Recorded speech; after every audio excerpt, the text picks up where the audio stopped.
Greetings. This is Alex S. Johnson once again, and today's reading is from, once again, the Doom Hippies, and it's a very short, strange story called Death by Metafiction.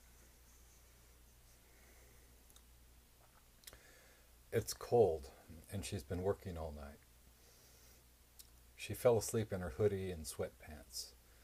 She wakes up, presses her fingers to her face, and they're like ice. She thinks it might be poor blood circulation because of all the cigarettes she smokes, but she needs the kick. One adrenaline boost shakes another, like a metabolic Rube Goldberg engine. When she feels that thrum in her blood, the cool rhythms begin to form. She has another.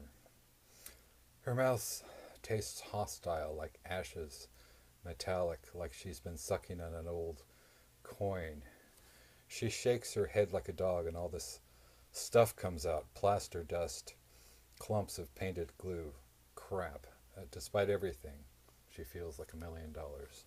She's alive. The air is cold but bracing.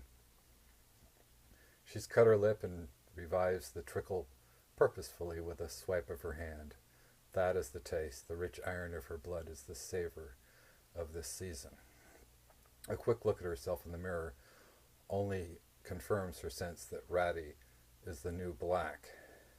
She strips off her clothes and runs the hot water, which takes its sweet time. Even her funk is beautiful to her, and the runoff of the dirty water and the rind of makeup and clumps of hair, not her own, which she fishes out from the drain and throws in the hefty bag she's been using for trash. Her body is nice, all the womanly contours and curves. She exults in her breasts and thighs and the sweet pubis and its oils and sodden tangles. She soaps herself all over, her nicely arching back, her ass, her underarms. She is aware at the same time of the majesty and poignancy of being embodied, and wishes she could boil down its essence in some kind of perfume. He is sketching her with words. So far, she only exists in his mind. She lives alone in a converted Victorian in a top-story apartment in the Lower Haight. To reach the street level, she descends in a shaky old elevator, which feels like it will fall apart at any second. She can see the floors as she goes down and the state of the hallways and lives that coexist with her own. She opens the door, and as her feet hit the sidewalk, she is transformed into brush strokes, charcoal, pen and ink. Somehow she has been expecting this, and her death by metafiction brings her one step closer to her real goal, to be a character in a graphic novel. His graphic novel. He furiously stabs at the sketch pad with the eraser, and half her head disappears.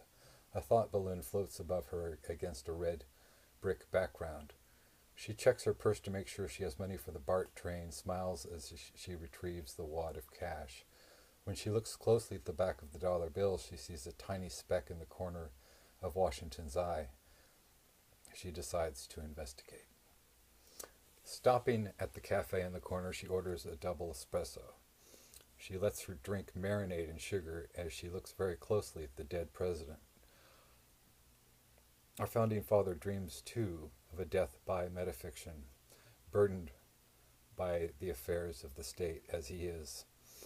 He suspects this democracy jive won't last, and that the best he can hope for is an ironic cameo as money in a story from the 21st century. She peeps at George's head with a magnifying glass. He nods and winks at her. They share a bond over centuries and genres and modes of being. He tells her that his scalp itches and that Ben Franklin is completely insane. Finishing her espresso in 2 gulps, she wipes her mouth and continues to walk down the street as the warm rays of the sun stroke her. The city is coming to life, and though she has become a cartoon, she realizes that there are worse fates.